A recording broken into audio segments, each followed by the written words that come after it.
شاید اللہ نے 600 پر والا نازل اس لیے نہیں کیا کیونکہ شاید میری غلطی تھی. میں نے یہ تقریر آج کی خراب کر دی کیونکہ شاید میری غلطی تھی. میری آواز میں وہ تاثیر پیدا نہیں ہو سکی، شاید میری غلطی تھی اور میری ہی غلطی تھی. آج بھی زمین کے اوپر وہ شمع روشن نہیں ہو سکی، میری ہی غلطی ہوگی. طور پر موسیٰ آج بھی نہیں کھڑا ہوا تو وہ بھی ہماری ہی غلطی ہوگی. نہ موسیٰ علیہ السلام کی غلطی ہوگی نہ طور کی غلطی ہوگی. کونی بردوں و سلامہ کا حکم پھر زندہ ہو سکتا ہے. ایک ابراہیم چاہیے آپ کو صرف.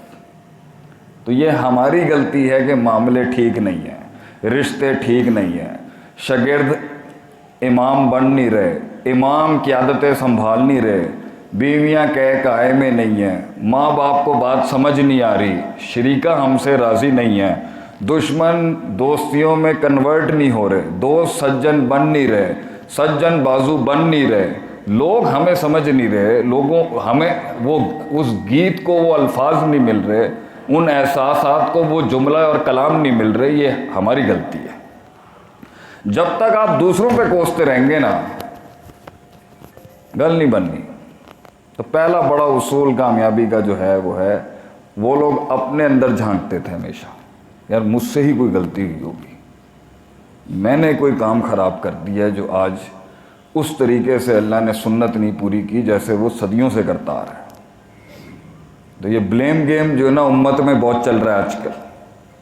ہر چیز کو ایک کانسپریسی تھیوری بنا کے کبھی مشرق، کبھی مغرب، کبھی یورپ، کبھی فلان، کبھی ڈمکان لگا کے اپنے آپ کو ایک دلیل دے کے معصوم ثابت کرنے کا سلسلہ ختم کریں.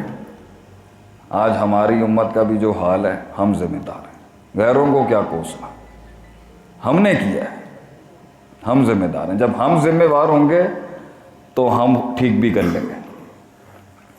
دوسری بات، دوسرا بڑا اصول جو نبی صلی اللہ علیہ وسلم کی زندگی سے ہم نے دیکھا، اس کے ایسے موجزاتی ایسے اس کے نتائج مرتب ہوتے ہیں کہ آپ سوچ نہیں سکتے. وہ ہے کہ فاتقوا اللہ ما استطعتم، اپنی استطاعت کے مطابق تقوی اختیار کرنا چاہیے.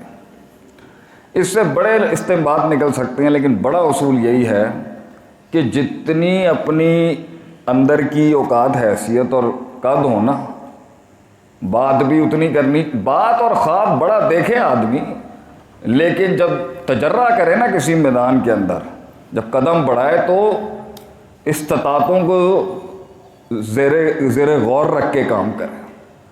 ایمان 20% کا، چھلانگ 80% کی. اینڈ میں جب رزلٹ نہیں آتا تو پھر ملامت اللہ کی طرف چلی جاتی ہے کہ اللہ تو نہیں لے کے آیا چینج، تو نہیں انقلاب لے کے آیا. ہم نے اپنے اصول پورے نہیں کیے اور پھر بلیم گیم اس کے پر. تو یہ بھی بڑا اصول تھا کہ وہ استطاعتیں دیکھ کے کام کرتے تھے. اس کا مطلب یہ نہیں ہے کہ انسان ہر چیز کو ریاضت کے ساتھ ہی ملاتا رہے کہ اگر 40 روپے ہیں تو 40 روپے کا ہی کام ہوگا. نہیں، رسک لیں آپ. 40 کے ساتھ 100 کی چھلانگ لگائی جاتی ہے، مگر پھر تیار رہیے گا کہ جب آپ نے وہ جو ایکسٹرا زیادتی کی ہے نا، اس کے لحاظ سے پھر امتحان ہونا ہے آپ کا. جمے رہیں گے توکل کے اوپر تو منزل آپ کی ہے.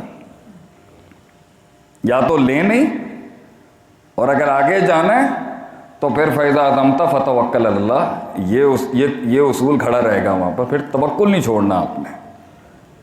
پہلے چھال نہ دینے، پھر آیت بھی بھول جاندے نے اگوں. اے نہیں ہو سکتا. یا تو تسی اگے نہ جاؤ، اسی میں رہو، اپنی اوقات میں رہیں، اپنی حیثیت میں رہیں، جتنا کر رہے ہیں اسی میں رہیں، اسی پہ جنت مل جائے گی، فساد نہیں ہوگا. مگر جب آپ بڑھائیں گے اس معاملے کو اپنی استطاعت سے زیادہ، اپنی طاقت سے زیادہ، اپنی روحانیت سے زیادہ، اپنی جسمانیت سے زیادہ، اور سنبھال نہیں سکے تو بڑا فساد ہو جائے گا. تو استطاعت کے مطابق کام ہوتا تھا ان کا. اس لیے نبی صلی اللہ علیہ وسلم چھوٹی چھوٹی باتیں بتاتے تھے، چھوٹے چھوٹے فارمولے جنت میں جانے کے. تم یہ کر لو، تم یہ کر لو، تم یہ کر لو. یہ بہت ہے، یہ بہت ہے. عمل کم ہو مگر اس میں وزن زیادہ ہو، اس کی بہت حیثیت ہے. بنسبت کے زیادہ ہو اور بے ڈھنگا ہو، بد تہذیب ہو اور اس کا نہ سر ہو نہ پیر ہو۔ تیسرا بڑا اصول تدرج۔ اللہ نے 6 دن میں دنیا بنائی، مگر اللہ کہتا ہے انما امرہ اذا اراد شیئا ان یقول لہ کن فیکن۔ ہم کن کہتے ہیں کام ہو جاتا، تو 6 دن میں دنیا کیوں؟ اس لیے تاکہ تم 6 منٹ میں دنیا نہیں بنانا اپنی، وقت لگتا ہے، درجہ بدرجہ اس کے اندر درس ہے، درجہ بدرجہ کام کرنا ہے زندگی، دشمنیاں بھی درجہ بدرجہ،